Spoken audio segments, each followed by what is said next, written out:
Halo semuanya, terima kasih buat kalian yang sudah klik video ini. Selamat datang di channel saya. Gimana kabar kalian? Baik-baik saja kah? Mudah-mudahan diberi kelancaran, kesehatan, sukses selalu ya buat kalian. Jangan lupa sebelum nonton video ini, kalian pencet dulu tombol subscribe ya. Oke, kali ini saya akan membahas kasus yang baru-baru ini menggemparkan, yaitu kasus tentang ditemukannya tubuh manusia di dalam 2 koper dan 1 ransel di sebuah apartemen Kalibata City di lantai 16 Tower Ebony, Jakarta Selatan. Kasus pembunuhan disertai mutilasi ini dilakukan oleh sepasang kekasih yang bernama Laili Atin Supriyatin dan Jumadil Al-Fajri. Penasaran? Hayu! Laili Atik Supriyatin, 27 tahun, sarjana kimia lulusan Universitas Indonesia di Jakarta atau UI. Masuk kuliah pada tahun 2012 dan lulus di tahun 2018. Laili bahkan disebut pernah menjadi ketua Pemira UI pada tahun 2014. Selama kuliah, Laili tergolong anak pintar, cerdas, dan aktif di berbagai kegiatan kampus. Terbukti ia pernah ikuti Olimpiade Kimia tingkat provinsi. Selama ini, Laili juga mengajar sejumlah mahasiswa di kampusnya dan beberapa kampus lain. Karena belakangan ini pandemi, terpaksa ia tidak melakukan aktivitas itu, sehingga mengalami kesulitan ekonomi. Saya rasa di masa pandemi kayak gini bukan dia doang yang susah. Kita semua pasti ngerasain susah, cuy. Salah seorang teman Laili semasa kuliah menyebut Laili sebagai sosok yang cukup kritis. Laili juga disebut senang berdiskusi dan mempunyai wawasan luas, termasuk kaya tentang perpolitikan, tentang agama, dan banyak lagi. Referensi dia cukup luas. Sebelum kejadian berdarah, Las terlibat skandal perselingkuhan. Berawal dari perkenalannya dengan seorang laki-laki yang bernama Jumadil Al-Fajri. Nanti aku singkat jadi Dav, biar agak keren coy. Diketahui Dav kesehariannya menjadi seorang tukang ojol atau ojek online. Kedua pasangan ini terungkap melakukan hubungan gelap. Las menjalin cinta dengan Dav yang merupakan statusnya sudah beristri. Hingga drama perselingkuhan mereka ramai di media sosial. Istri Sahdab sempat ingin bunuh diri karena suaminya direbut oleh Las. Kisah itu terjadi sekitar tahun 2019 tahun lalu, ketika istri Dab sedang hamil dan melihat ada gelagat aneh pada suaminya. Perubahan sikap Dab yang membuat sang istri makin curiga. Pada akhirnya memutuskan untuk mencari tahu tentang apa yang dilakukan suaminya tersebut. Benar saja, naluri yang kuat harus membawa dia pada fakta mengejutkan tentang sang suami. Petunjuk pertama, dia mendapatkan kiriman WA dari seseorang yang mengirimkan foto suaminya bersama wanita lain. Dan di dalam caption foto itu mengakui perempuan itu adalah pacar barunya. Sontak sang istri kaget, tidak terima, dia share foto-foto tersebut ke akun sosial medianya. Mengetahui hal itu, Dav marah dengan istrinya, memanipulasi sang istri dengan alasan salah paham sampai menyuruhnya untuk meminta maaf pada si Las. Akhirnya dengan besar hati sang istri meminta maaf kepada mereka berdua. Selang beberapa minggu, nampaknya si Dav memanfaatkan situasi di mana si istri kembali mempercayainya. Hubungan gelap dengan Las terus berlanjut. Semakin intens bertemu, membuat sang istri mencurigainya kembali. Mereka sering bertengkar hingga menemukan satu titik di mana sang istri pada akhirnya menyerah dan merelakan suaminya direbut oleh Las. Memutuskan hanya fokus pada kehamilannya saja. Dan sang istri menuangkan perasaan itu melalui media sosialnya dengan satu tweet di Twitter dan menjadi trending terkait kisahnya ini. Meski pada akhirnya suaminya memilih untuk meninggalkannya, lebih memilih Laili Atik Supriyatin atau Las. Istri Dav tetap bangkit untuk terus menghidupi anak-anak dari pernikahannya dengan Dav. Tweet sang istri menjadi skandal heboh yang menggiring para netizen menyerang, yang bermula dari sebuah cuitan unggahan akun Twitter @nijasi mengunggah jepretan layar cuitan sebuah akun atas nama @sensor diduga merupakan mantan istri dari Fajri atau si Dav. Dalam cuitannya tersebut, sang mantan istri sudah merelakan suaminya untuk memilih pergi bersama Las, meninggalkan dia dan bayinya. Dengan hashtag "Aku mens, jangan sentuh aku ya", Duff dan Las akhirnya mendapatkan hukuman mensos beberapa minggu yang membuat mereka syok dan menonaktifkan akunnya. Setelah itu, berita mereka mulai meredup dan menghilang. Istri Duff mulai tenang menjalani kehidupan barunya sampai akhirnya dua sejoli ini, Duff dan Las, muncul kembali dengan berita heboh. Bahkan lebih heboh dari kasus sebelumnya. Polisi telah menangkap dua tersangka pelaku kasus pembunuhan disertai mutilasi terhadap seorang pria yang jenazahnya temukan di dalam koper di apartemen Kalibata City, Jakarta Selatan. Korban pembunuhan disertai mutilasi tersebut bernama Rinaldi, 33 tahun. Dia tewas dibunuh dan dimutilasi oleh sepasang kekasih yang bernama Laili Atik Supriyatin dan Jumadil Al-Fajri. Bagaimana bisa mereka terlibat kasus sesadis itu? Apa yang mendorong mereka hingga tega membunuh korbannya yang bernama Rinaldi? Di tanggal 5 September 2020, mereka membuat sebuah rencana yang jahat, dan korbannya dipilih secara random melalui aplikasi Tinder. Sebelumnya tersangka Las memang pernah membuat akun di aplikasi Tinder sejak setahun lalu dan berkenalan dengan korban Rinaldi.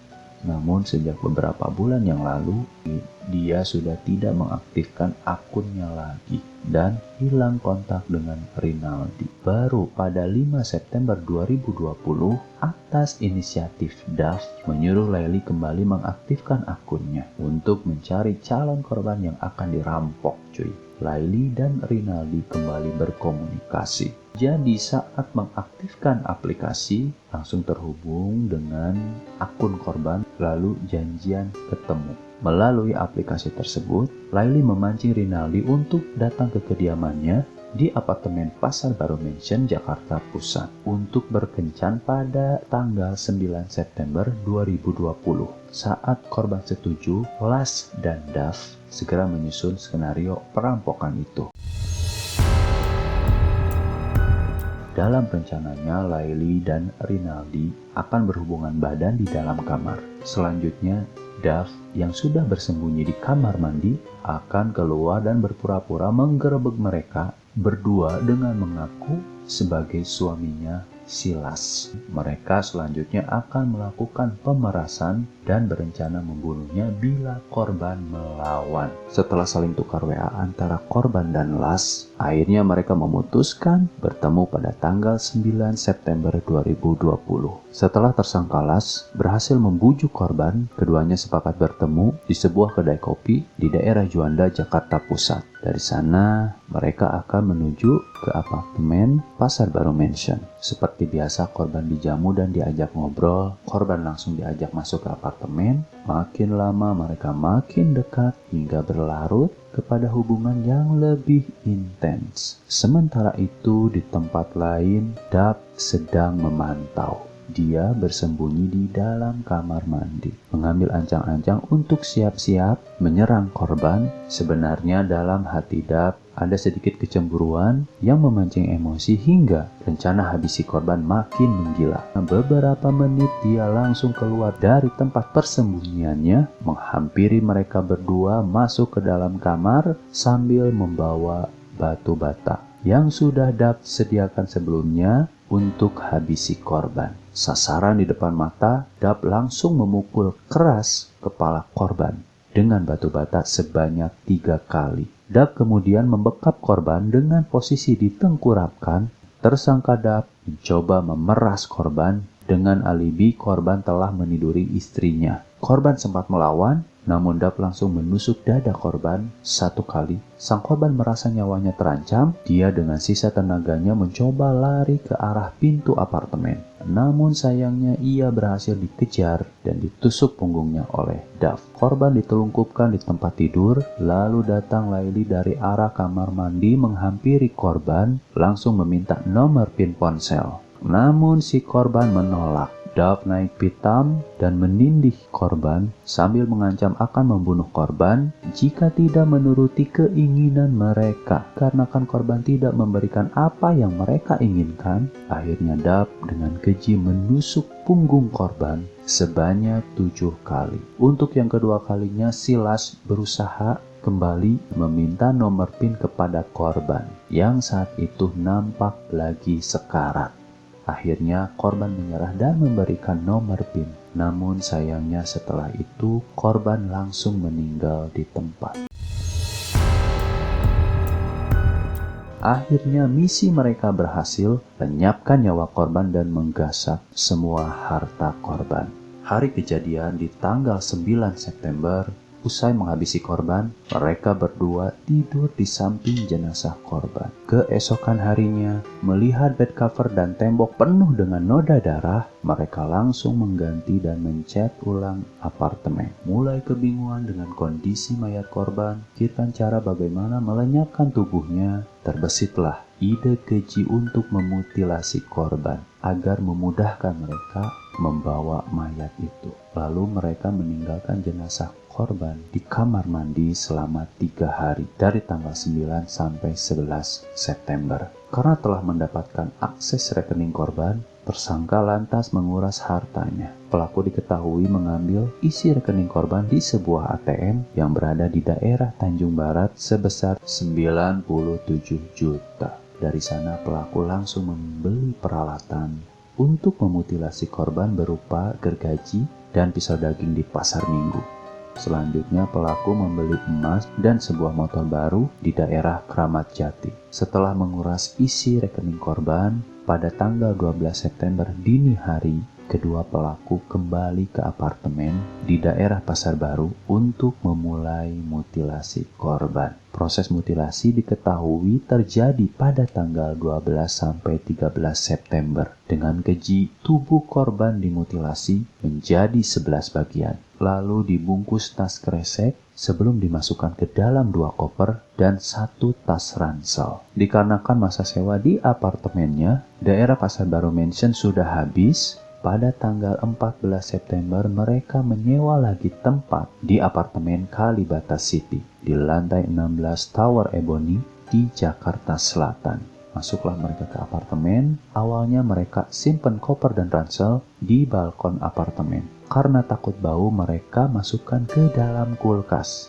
Dan sebagian tas lagi disimpan di dalam kamar mandi. Untuk menghilangkan bau, tersangka menaburnya serbuk kopi dan menyemprotkan pengharum ruangan. Di apartemen tersebut, mayat korban diinapkan hingga tanggal 16 September 2020. Sementara itu mereka berdua mencari rumah yang mempunyai halaman besar agar bisa menguburkan jasad korban di sana. Ternyata usaha mereka berhasil. Dapatkan rumah di komplek perumahan Permata Cimanggis, Depok. Di perumahan itu, pelaku menyewa sebuah rumah dan langsung menggali lubang yang besar di halaman belakang. Dan singkat cerita, polisi kemudian melacak tempat keberadaan korban hingga sampai ke apartemen Kalibata City. Sayangnya, saat ditemukan korban sudah tidak bernyawa. Sebelumnya penghuni apartemen di sana sudah merasakan hal aneh saat melewati lantai 16. Kamar yang disewa pelaku sudah mengeluarkan bau busuk.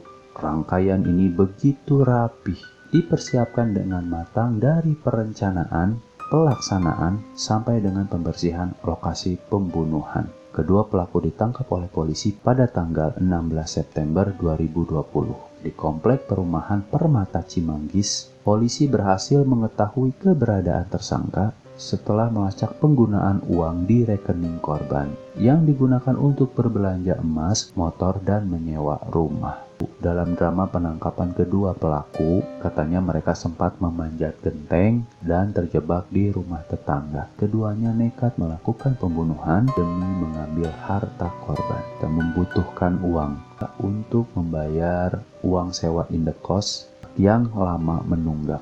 Mereka tinggal di dalam kos, terdesak ekonomi untuk membayar kos. Kemudian juga mereka mengaku sudah beberapa hari tidak makan. Mereka berdua selama ini memang tinggal di dalam satu kos tanpa ikatan pernikahan. Lalu mereka berdua terhimpit permasalahan ekonomi dan mereka berniat melakukan pemerasan terhadap sejumlah orang. Polisi menjerat kedua tersangka dengan pasal 340, pasal 338, dan 365 Kitab Undang-Undang Hukum Pidana atau KUHP. Keduanya terancam dihukum maksimal dengan pidana mati atau penjara seumur hidup, coy. Nah, itulah yang bisa saya bahas kali ini. Sebelumnya saya juga turut berbelasungkawa untuk keluarga korban yang ditinggalkan. Semoga diberikan kekuatan dan kesabaran. Dan mohon maaf saya tidak bisa memberikan info tentang korban atau latar belakang korban, cuy. Yang penting intinya kita bisa memetik pelajaran dari kasus ini supaya kita tidak sembarangan bertemu dengan orang asing. Jangankan orang asing, orang yang udah kita kenal bahkan dekat sohiban gitu ya, kemungkinan bisa berpotensi menyelakai kita. Jadi selalu hati-hati cuy, sebisa mungkin kita bisa seleksi orang-orang yang akan dijadikan saudara atau teman dekat ya. Terima kasih sudah menonton video ini. Jangan lupa dukung aku dengan cara like, comment, and subscribe. Terima kasih.